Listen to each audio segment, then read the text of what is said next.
So Piero came through with a good win on the Stat Stakes on Friday night, and what are your thoughts of how he pulled through? Yeah, he's come through the run absolutely terrific. He has. Like, he's a bit tired Saturday morning, but it's pretty regulation stuff for Piero. But he was back to bouncing on Monday morning. He looks terrific. He hasn't lost any condition. He's absolutely thriving. He's really come on with a run. And anything with Nash after his run, was he pretty impressed? Yeah, Nash is a man of very few words. He just quietly got off and said what we already know. He's an absolute freak. Yeah, and obviously coming up to the Cox Plate, that's the big one that we want to go and win, and Gabe would be pretty keen to go on there. But now we're looking at the Guineas. So what's his plans from now up until the Guineas? We might give him a bit of pace work Saturday morning, but Gay will be here next Tuesday, and that'll be his serious hit out for the Caulfield Guineas. And then Gay will just be happy to let him shoot the breeze going into the Caulfield Guineas after that.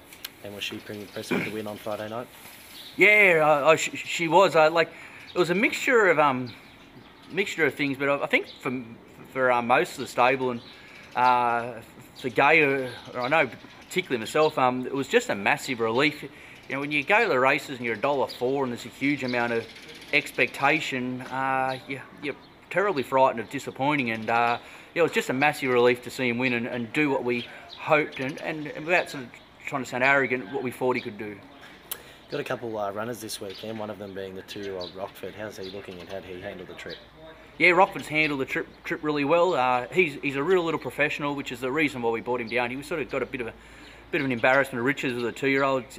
Gay's bought really well, and she's really got her eye with the 2-year-olds like she had last season. But he's a real little professional, Rockford. He's handled the trip down well.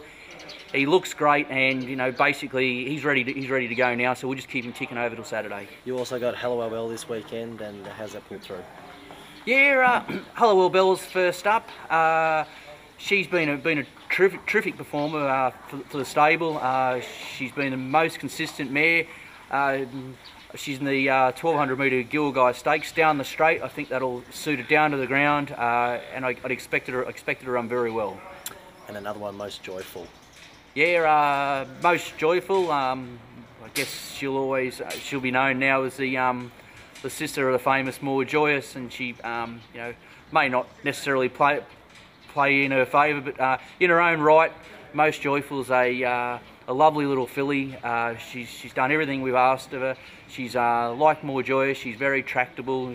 She's a very feminine filly, and I think the straight course will really suit her. She's incredibly adaptable, and Gay's got an absolutely massive opinion of her, and expect her to run very well.